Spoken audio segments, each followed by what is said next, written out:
Hello, hello, hello, and welcome to Next Gen Industrialists podcast, Revitalizing American Dynamism, the podcast where we dive deep into the forces shaping the future of industry, from advanced manufacturing to industrial automation, supply chains, and regenerative capitalism. I'm your host, Belinda Ibrahim, founder and CEO of Catalyst Point, a boutique advisory firm representing founder led Industry 4.0 businesses that drive advancements in manufacturing, supply chain, and industrial automation, providing M&A advice on strategic acquisitions and scaling to 8 and 9-figure exits.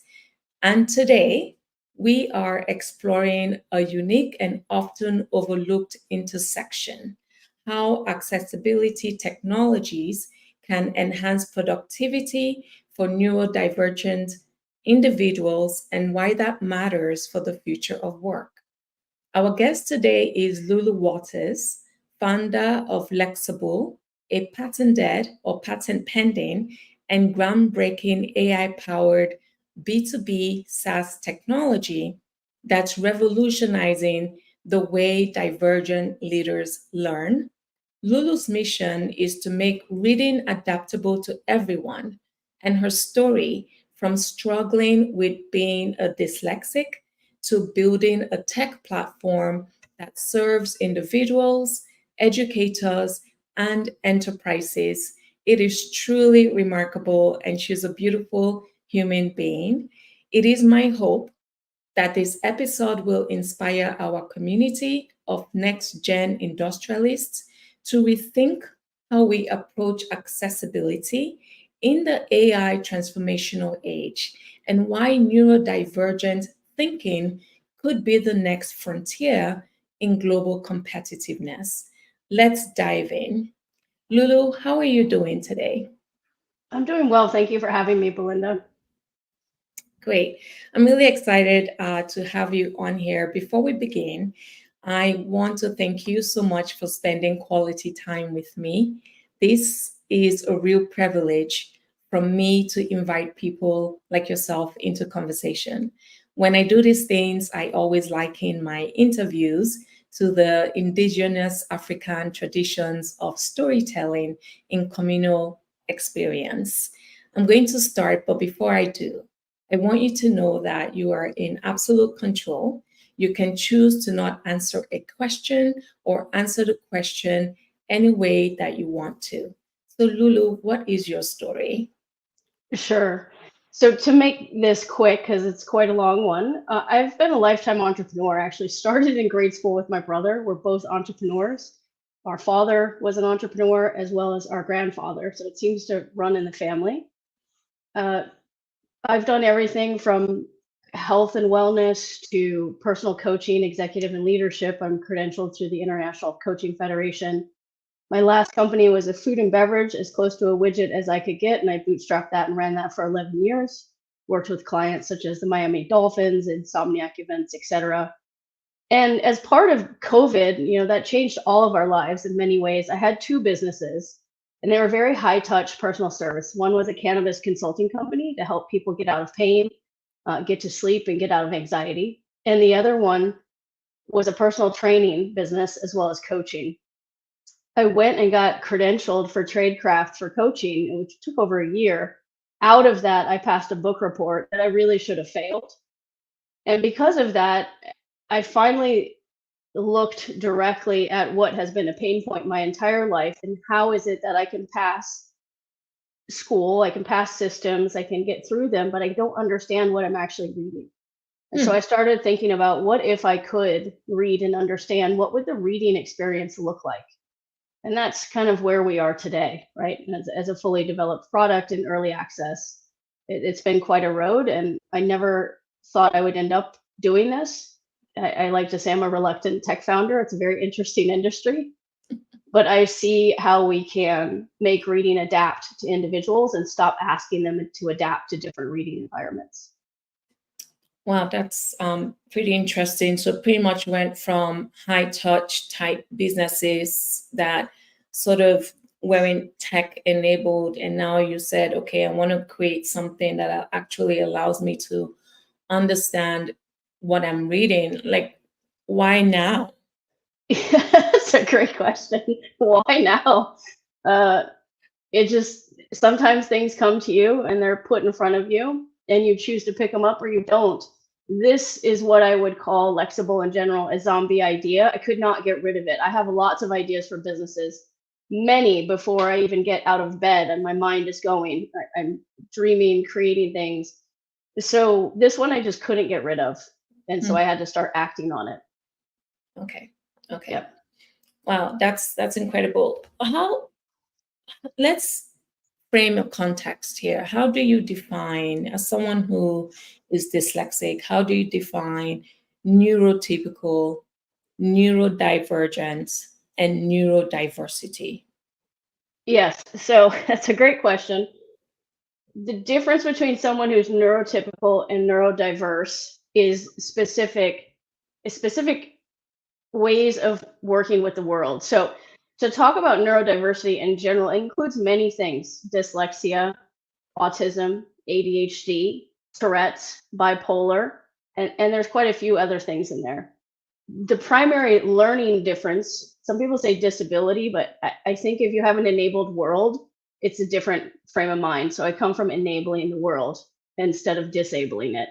So from an enabled perspective, if we talk about dyslexia, 1 in 5 people manage dyslexia. That's 1.6 billion people on the planet.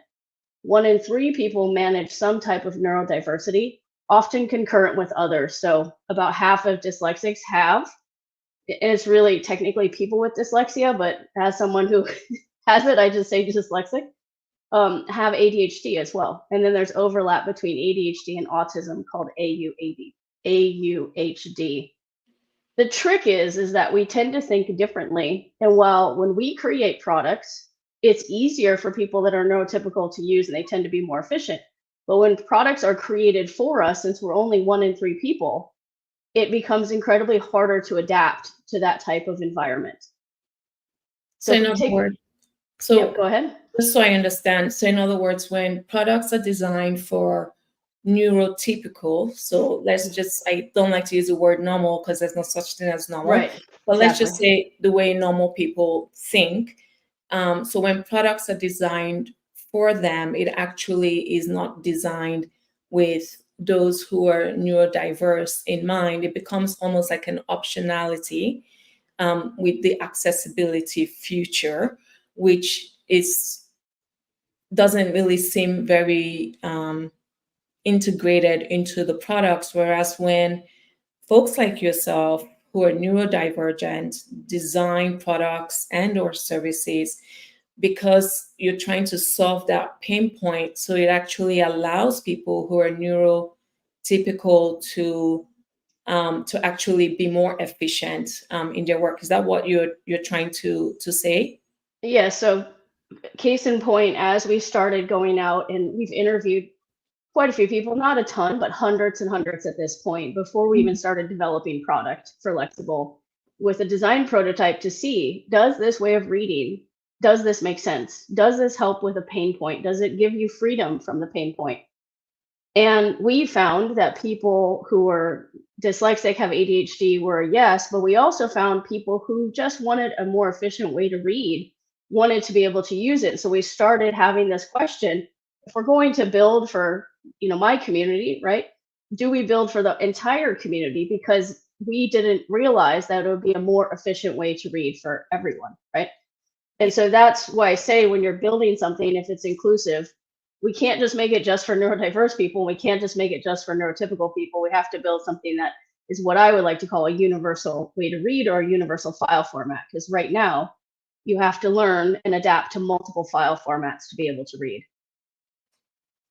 Okay, and so then Lexibl is pretty much a proprietary format. So similar to Apple's lossless audio compression technology, or Amazon's Kindle package format, or Adobe's portable document format. Like what?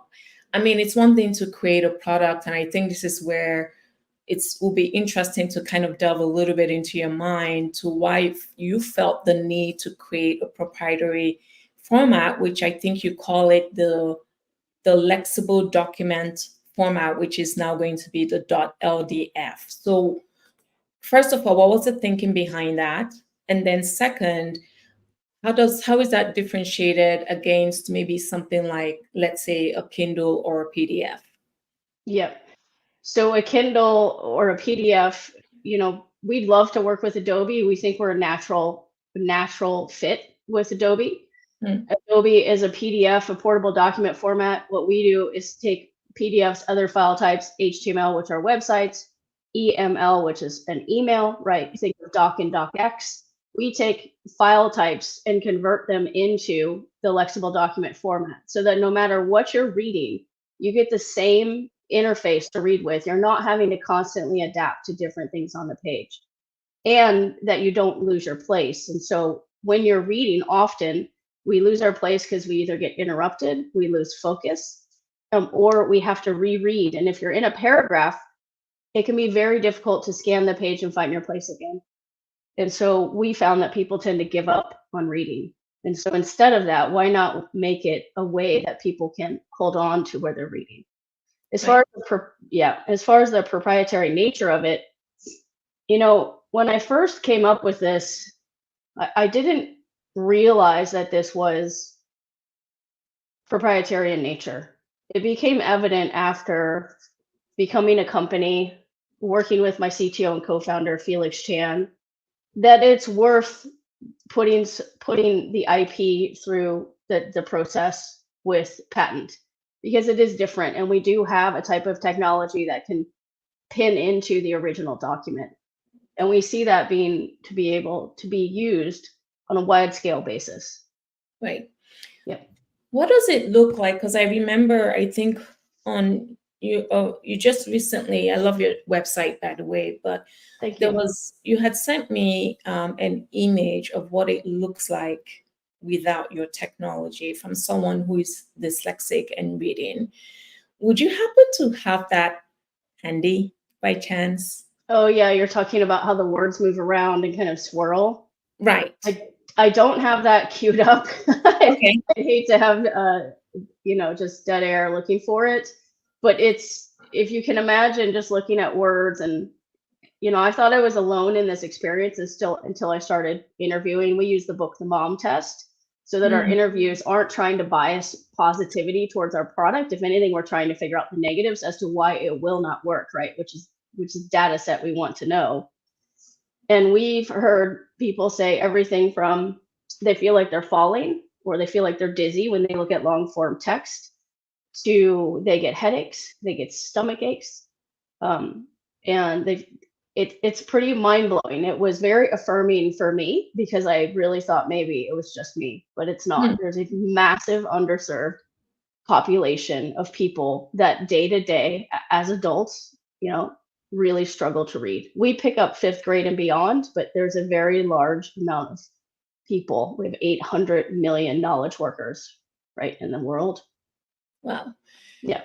And it sounds like it's not just a reading problem, but it's almost impacts you physiologically as well, right? Yes. Because that's what it sounds like, and I find that fascinating. Is that why you started businesses? Like, have you ever worked like typical corporate environment? I And have. what was your experience like?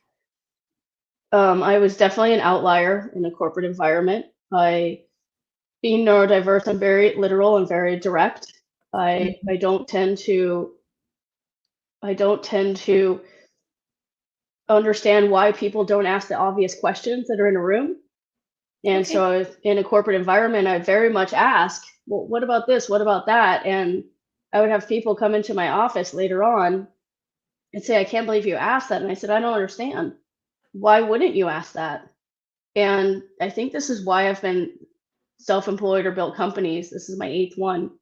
because I don't see the point of tiptoeing around things. Like, if we're going to do something, let's get it done. Let's move it forward.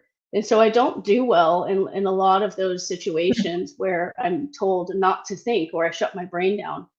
This is going to happen more and more with AI. We're going to need humans that have the ability to think differently, right? And we're going to need that human connection, that human interaction.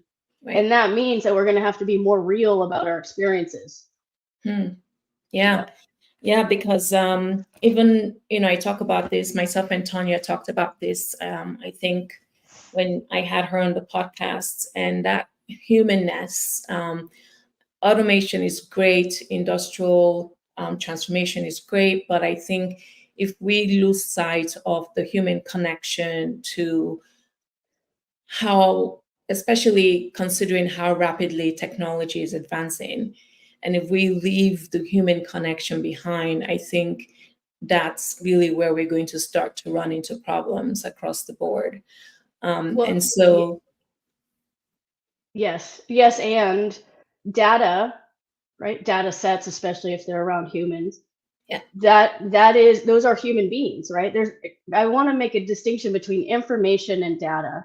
Data is anonymized often, but information is highly personal, right? You think of personal health information. So a lot of times when people I've known for a while find out I'm in technology, they think, oh, it's all big and bad. Not really. The point is, if we're looking at the data from a human lens and we're listening to it, but it's not personal information, it's anonymized, we can make decisions that really help move a product forward while making sure we have our ear to the ground and actually talking to customers, talking to clients. If we're only making decisions based on data, and if we're only making decisions the other way, we're missing it. The two need to be connected. It's an equation. right. Yeah. Yeah. And I feel like what you just said is the formula for every single startup out there when it comes to your product market fit. They design the product, they don't talk to the market, then they go out to the market, and then they try to sell a product that the market doesn't want. Then they have to go back to the drawing board to figure it out, and then they have to go back out. So it's if you can look at that data, yes, there is a total addressable market for your product or your service, but then is a customer's pain point real enough that they're willing to actually pay for this product or service that you're building, not just based on market data or market research? So I think that point that you just made is pretty poignant. From a business standpoint, how can companies, given your experience working in corporate America, founding your own businesses, and now designing this product that can help so many people, personally and on an enterprise level, how does focusing on neurodivergent thinking and other undeserved users open up new opportunities for innovation and competitiveness, especially in advanced industries? Yeah, that's a great question. So first, just to tackle one thing on that last question, when we talk about going to market, that's where we're at right now. We're taking our time because a lot of times you can rush into market and really have to do a hard pivot. Secondly, we take accessibility very seriously. So there will be a component of Lexibl that is free, especially as we plug into Chrome, right, and Google. So I want to make sure we talk about that because it's very important. We're here, obviously, as a tech company. The bottom line is you have to generate some kind of ROI for your stakeholders, including your team who've worked with sweat equity for so long, right? You're here to do a service to the people who've helped you kind of come up along the way. But you can do both. You can have a product that goes out and gives accessibility and makes it so anyone can use it. And you can also work with schools, innovators, enterprise corporations to bring accessibility and to bring a more productive way to read into their environment. So I do tend to believe that you can do both there. But to answer your other question about divergent thinking and companies, there's there's a lot of surveillance right now, right? Especially with large companies with work from home. A lot of companies have decided to do surveillance over trust. The trick is that that doesn't work for every type of thinker. And so if we're talking about corporate culture, we have to start at the top. And if the top believes that different thinking styles are valuable, then you're naturally going to have a team that has very different ways of thinking intentionally. And that's something we do. We bridge the gap with DISC, understanding how each team member makes decisions. We bridge the gap by understanding people's strengths and leaning into their strengths, and through having a comms framework or communications framework that everyone can go into to seek to be understood before we start assuming about people. Pardon me, I've had a cold, so bear with the tissue. Oh, it's okay. Saying that, if you're going to do surveillance for especially creative people, being dyslexic, I am right-brained. I'm very right-brained. It's going to kind of handcuff them. It's not going to allow them to paint freely, because people often are able to become inspired or moved in other situations besides sitting at a desk. Now, work product does have to get done, right? And depending upon the type of role, there's many different types of role. But if you have someone that's in a knowledge worker capacity, you have to understand how they best produce their knowledge and give them that sort of container to work within. So does that answer your question?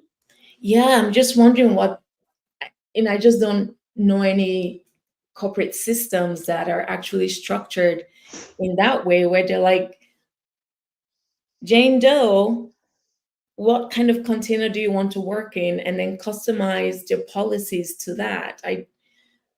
What could be a good workaround just from your perspective? Well, when we talk about data, that's a data set that could be useful. You think of really large companies, imagine if they had that type of information and they could actually anonymize it and say, okay, we have 20% of our workforce that really prefers to work in this environment. And this is where they're most productive. And if we put them in that environment, their productivity goes up. We have 40% in this category. And if we leave them in that, they're more productive. But if we take them out of it, they're not productive. What's happening instead is people are just learning how to game the system. It's no different than any other type of rule or regulation. But since we spend so much time at work, and you'd think with AI and what we're doing, we would have a little more time to have family time, to have time for the things we love in life. Instead, it's becoming more. And I think people are tired of it. Yeah. I think people want a break. And if we can't trust our own team and our own company members, then why do we have them? Great question. And I think that's a question that every leader, every next-gen industrialist has to think about as they create these new companies. And hopefully the legacy CEOs of legacy companies can actually start to answer this question. There's a growing recognition, you talk about AI, automation, robotics, Industry 4.0 transformation. How do you see these technologies fitting in with what Lexibl is trying to accomplish here? Well, right now there's a lot of talk about agents, right? AI agents. Yeah. It used to be a lot about prompt engineering. Now it's about agents. Mm-hmm. I see an opportunity to make sure that agents are well versed on different thinking models. You can train them, and to make sure that they're checking in with what type of support feels best. Now, I'm always strapped into chat-based support. I absolutely cannot stand it. If I could audio I could audio the support, or it could audio back to me, so much simpler. And so as we go out at a certain point, when we need to have a more robust customer support, I want to make sure that it understands the different types of customer profiles and what needs to be done for them. I don't understand, with how much technology we have, why we still have chat-based support. It's a little mind-blowing to me. Even if we audio it in, right? If I press F5 on my computer, yeah, it's still chat back which then if I don't have Lexibl plugged into that, is very difficult for me to read and understand. Then what happens is it takes me longer to read. And I imagine this happens for more than just me, right? It takes me longer to read it, to understand what the support is saying, to even understand if it's actually responding to the request I need. It often cuts me off on time. And then it's just very intrusive to actually getting support. So if we're going to start moving forward the way we are, as we're running into AI, because it does make a lot of sense in a lot of areas, we need to actually make it useful and think differently from older models. Yeah. So the reason there's still chat-based support, it blows me away. If I wasn't doing this, I'd probably be working on that. Well, maybe you could do both. Maybe. Maybe. Under your Lexibl platform, that could be the second product. Certainly, yeah. Sorry, I'm a big thinker, so yes, me I'm too. always like, hey, if you know, solve your pain points, because I mean that was mind blowing, because I just realized that, and I think this is why I actually switched up my newsletter platform to Beehive, because Beehive actually has an audio feature. At the time, I didn't quite understand the use of it, but now I do, and I'm just like, oh my God, like, because not everyone wants to read or can read, and so having the audio piece in there, I think is wow. And then when I think about a lot of the chat-based support systems, yeah, I just, even if they do have voice accessibility feature, it goes back again to chat-based. So It that's a does, yeah. problem. That's a problem for you. I really wish I had Lexibl with GPT, because I use GPT a lot. And I Right. really wish I had it with the long form text so that I could break it down. And when you can read with audio, it's proven out that you can absorb more information. But if you have to only listen to audio or only read, it's not quite as powerful. And then obviously we're plugging text to speech into Lexibl because of that statistic and around neurodiversity and neuroscience in general, to make sure that we're covering both angles there. Wow, that would be revolutionary. And I hope that companies such as Google and Adobe are listening into this conversation, and hopefully they can engage you in conversation, because what you're doing, I think, is going to really revolutionize accessibility tech, and as well as make an impact on the people who are using your product. Lately in tech, there's been this talk about public-private partnerships. And so tech companies partnering with government entities, enterprise entities, or mostly government entities, being a key to scaling innovation, as we've seen in space and defense tech. Do you think that these sort of partnerships can play a role in bringing accessibility technologies to the mainstream? I do. I actually spoke with Malia Cohen at the California Investment Forum. We won an award there for innovation in education technology. And the state level, there's so much help available, not necessarily for tech founders, but for business owners in general. Yes. And the sites are so inaccessible. So that conversation is open. I always invite the state of California, or any state that wants to take a look at their systems and overhaul them, should talk to me. I look at product, I talk to ESG groups, and I really value being able to take the lens that I have and what I've learned and give it to other people. It's important. So yes, I do see that. Speaking to Google, as you talked about earlier, we are actually going to be working with them on Google for Education. And so making sure Lexibl is available for classrooms, for Chrome plugin, will be in Workspace and Docs. That's on our roadmap. That's wonderful. I'm glad to hear of your progress. Wow. What's your advice for entrepreneurs, especially those who face challenges due to, neurodiversity, who want to launch a tech-driven venture like Lexibl? Of course, I know there's, for each, type of neurodivergent thinking case, there's a spectrum, right? But for those who want to be able to solve problems from a tech standpoint, what advice would you give them? Well, make sure it's an actual problem. A lot of people build, meaning develop. When I talk about build, I'm talking about actual development versus just a prototype. Before going and seeing if it's a problem set. So I've moved slow on purpose. Now, this sounds very counterintuitive to technology. Technology is very much a lot of times like, oh, we built this in 3 months, we launched, we have this much revenue. That's great, but how sustainable is it? Mm-hmm. Right? And so on our end, we have a mixed team with neurodiverse and neurotypical thinking styles. I think you need both, not just one or the other. And we have people from different types of cultural backgrounds, which gives us even more different ways to think. And that's what's important.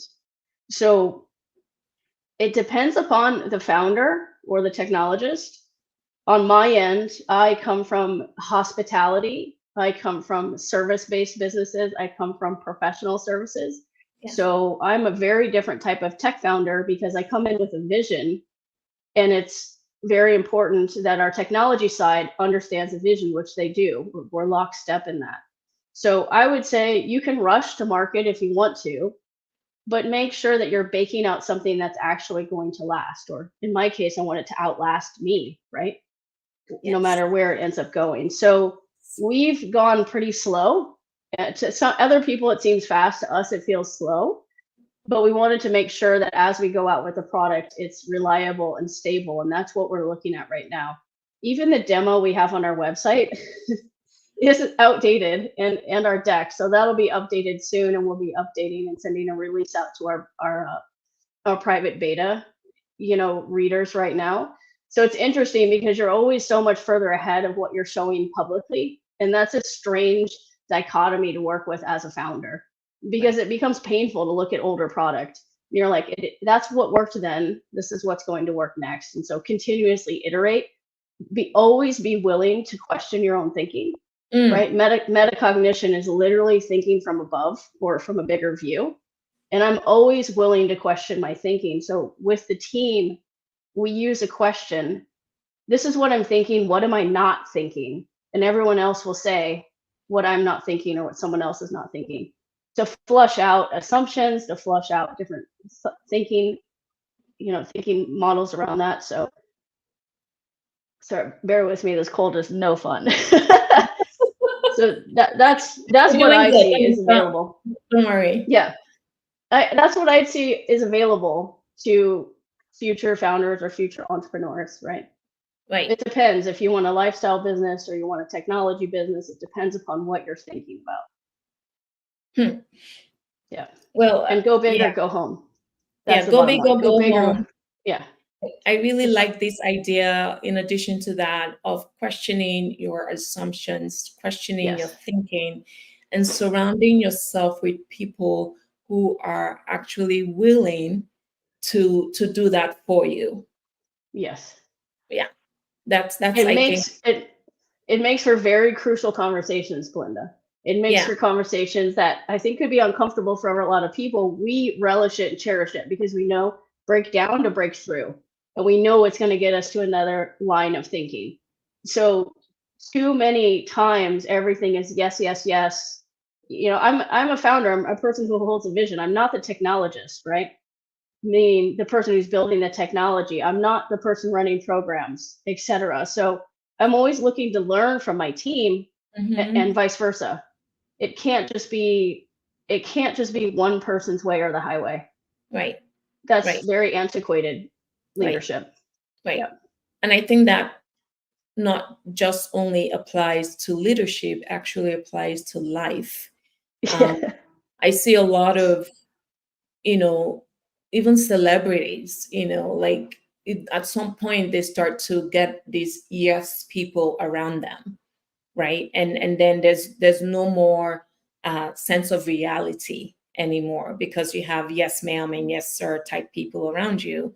But if you have those people around you who can actually question you, then I think you just be a much better individual generally and in life. Yeah. I think that's great. So one of the things that I noticed in this space last week is that Richard Branson of the Virgin Group, an outspoken dyslexic thinker, which he has been very vocal about, which is fantastic. He actually just recently joined forces with the charitable organization Made by Dyslexia to launch the University of Dyslexic Thinking, or short Dyslexic U. How does that, first of all, how did you feel, when you heard that news, if you heard that news after it was just a few days ago, really? Yeah, so I have a high respect for Kate Griggs. She's the founder and CEO of Made by Dyslexia. I've been to the World Dyslexia Summit or Assembly, I forget the exact acronym, in New York last year. I think they're doing another one in 2025. Richard Branson spoke there. He was, obviously not announced, but spoke there. There were some great top tier corporations there really looking into how they can forward their accessibility. So for me, that's very exciting. I can't wait until he can see Lexibl and I can have a conversation with him. I'm sure at some point that will happen. And Yeah. I love to know that there's someone out there with as big of a presence that he has and the type of entrepreneurship success that he has, advocating and showing what's truly possible with dyslexic brains, right? Right. So yeah, I think it's great. The more people understand, the more people learn this. It's very non-visible. So if I walked around and I had 8 little hands sticking out of my head, people would be like, huh, what's that like to walk around like that? They might think that I think a little differently because I constantly have hands, say, just tapping on my head, or any type of visual you could think of. When we have non-visible things, but we can see them on a functional MRI, we have to trust the person who's managing the different way or the divergent way of thinking. Right. Yeah. Right. Yeah. And That's so interesting because a lot of people are very visual, and so it's and not just from thinking frameworks, but even other type of disability frameworks, like someone maybe who recently maybe has a heart surgery, but then has a pump that's internal, but they walk around and they look fine, but really they actually do have a disability that they are carrying. And so, I think it's, how can we sort of come from a place, seek first to understand, by Stephen Covey. What would you recommend or suggest to people of, like, what would be your advice to the rest of the world? in regards to, Like, that nonverbal, the nonverbal cues that we carry as individuals, as human beings, like, what advice would you give to other people who maybe don't see those nonverbal cues or challenges that we are all going through? And that's everyone, really. It's not just neurodivergent. yes, it's humanity in general. Yes. Yeah, exactly. So to answer that first, I want to talk about strengths-based, right? Leaning into strengths. So one thing Richard Branson does is lean into the strengths of dyslexia. Now, I'm very excited for that. However, as an early stage founder, there are many things that you have to do that are not your strengths, whether you're neurodiverse or neurotypical, it doesn't matter. So being mindful of what you're great at, what you're strong at, leaning into that, and having someone else who's great at the things you're terrible at, have them do that because that's their joy point. And then there's a doctor, Dr. Hollowell. He's with the Hollowell Todoro Institute here in Mountain View. He's 70 years old. He has dyslexia and ADHD. 70 years old. Imagine what he's walked through. Having, back then, he says there was just stupid or smart people, right? Dumb or stupid, right? That's kind of the categories. And so he also advocates for strength-based with ADHD, with dyslexia, and leaning into that. So that's something that him and Richard Branson have in common. So as I go to share advice about what to do, remember that. And the number one thing to remember in life is to seek to understand before assuming. Right? So a lot of times People will see someone out and make a lot of assumptions about who they are based on what they're wearing, how they're speaking, etc.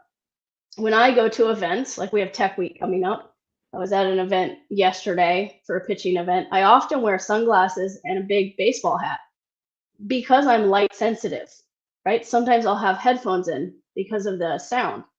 And often people will actually avoid talking to me. It's mind blowing. If I just sit there, I do a little bit of doodling to kind of stim or get some of the energy out of my system. It also helps because it's visual, and it helps me focus so that I can have conversations with people.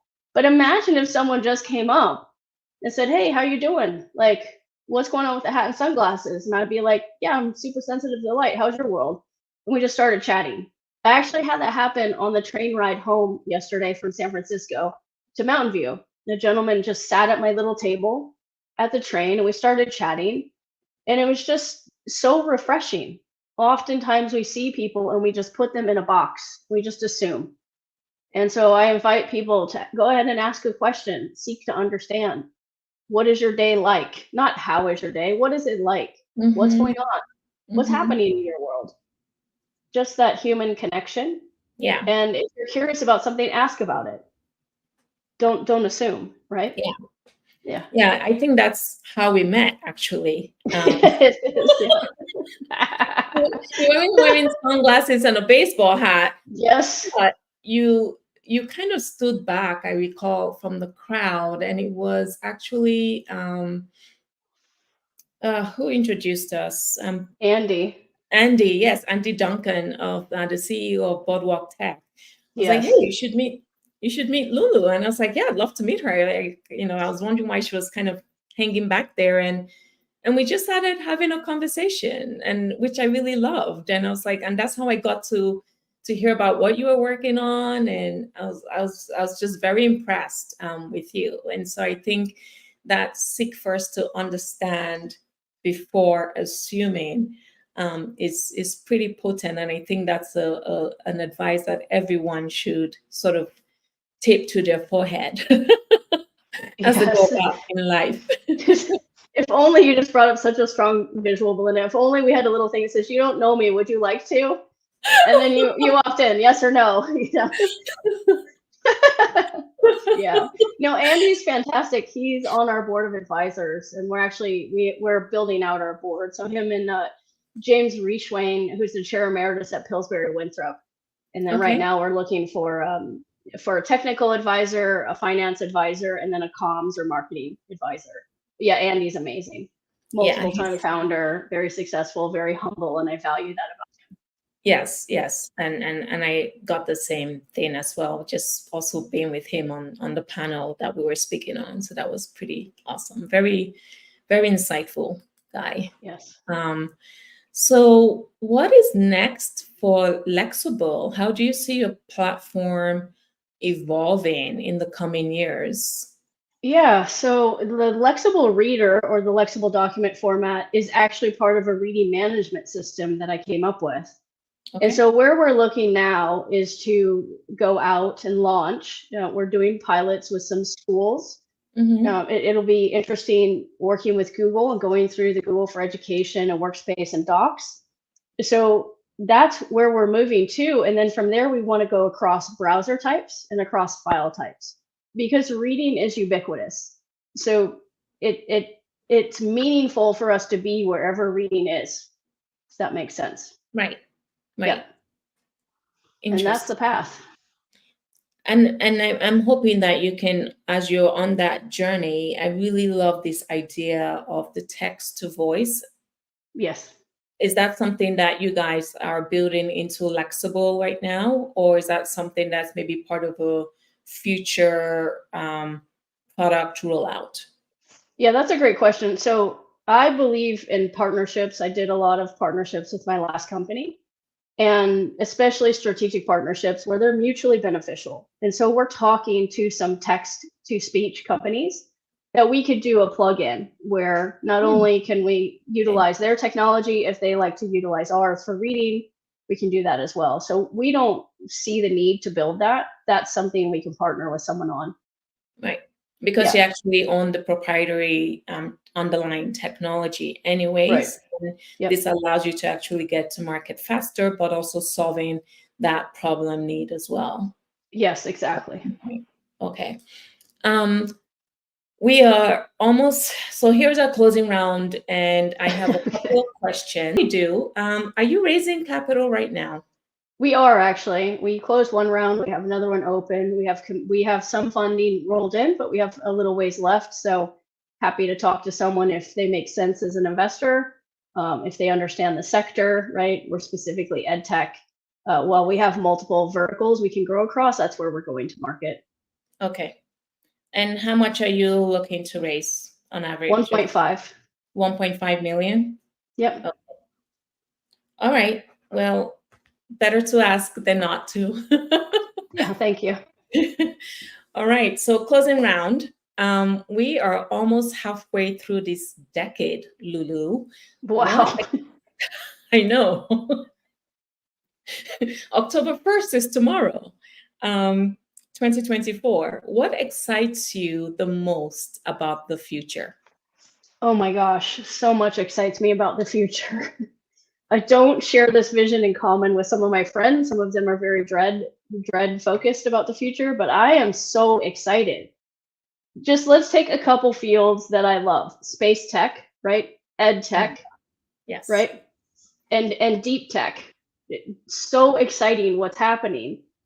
But beyond that, let's take the field of neuroscience and the understanding of our brain and what's been happening with being able to learn and understand more about how our brain works. That combined with what we're going to be able to do really excites me. And obviously, as someone who grew up with the Jetsons, I feel like I'm living in the age of the Jetsons. So it's pretty wild to get to see these things come to fruition. I follow flying cars pretty closely. I know a founder who's in that space, and that's sooner than we think, right? These autonomous vehicles are sooner than we think. I personally do not like driving at all. I'll probably go back to it when there's an autonomous vehicle, because for me, driving takes away from my operational efficiency, meaning I could be working. So instead of driving, I either grab a car or grab a train. So I can't wait till there's things like that where you can actually be able to get things done and be more productive while you're on the go. And other than that, education is moving into a personalized education, and that's what we need. This kind of rigor and structure we've had for so long is clearly failing, especially in the United States. And I know that's a strong statement, and I'm okay with that. I'm a product of that system. I fought my way through. I don't even know how I made it through high school. I mean, I do. I finished 16 classes in a self-paced high school very, very quickly. And I just kind of had the determination to get out and get done. So for me, some of that excitement means that more people will be able to learn in a way that suits them and that understands them, and that they feel actually supported while they're going through the learning process, which means our knowledge set as a country up levels, because right now it's going down because people are having to fight against systems that aren't built for them. Right. And so I'm excited to see our knowledge level start rising, and some of the technical innovations we have coming in this country start coming out and getting back to some of the glory days that we've had before. I think right now we're in this strange in-between phase. Exactly. And I think that's why, this podcast just makes sense, tying back to what you said. How do we revitalize American dynamism, which then translates across through the world, right? But if we are in a place of influx, which is maybe a good place to be, because then that just means that we're going to come out even more better, even more greater, as a society and as a culture that actually is respected across the world, but we're not anymore. Those are the things that I'm actually very, very excited about. I love autonomous vehicles. I think it's, is it Archer? Archer that's doing the electrical eVTOLs. All I could think of was Archer the cartoon. We could go there too. Yeah. I don't know the name. There's so many AV companies right now, right? Yeah. But I think the idea about space tech, EdTech, deep tech, neuroscience, and for me, in addition to all of those, industrial automation, those are all things that I'm pretty excited, and also just humanity in general. Yeah, I mean, if you think about it, this planet is tiny, so small. I mean, soon we're going to have commercialized payloads to space, right? So there's companies that are the FedEx of space, basically, going to commercial space stations. So I think in this kind of, if you take Google Earth and you zoom out, you realize how small of a planet we are, even though it feels so individualistic, like the United States and these other countries. But at some point, it's going to be very clear that we are a global citizens, right? We are a global planet. That doesn't make any sense from what I just said. But I think about how do we up level as a country, right? How do other countries up level as a country? And then how do we up level as a planet? Because eventually where we're going is beyond Earth, right? Yes. It's only a matter of time. Yeah, and very soon, actually, probably even before the end of this decade, I think we would have figured it out somehow. And the next question is, I got this from one of my favorite podcasters. So I want you to imagine it's your last day on Earth many years from now, and you have accomplished everything you've ever dreamed of. But for whatever reason, you have to take all of your content, all of the businesses you've created, everything you've ever done in this lifetime with you. And no one will ever have access to any of your information anymore. But you get to leave behind 3 truths, 3 lessons, life lessons that you want to leave with the world. What are those truths for you? Yeah, wow, that's a powerful question. So the 3 truths for me, these are 3 truths I live by.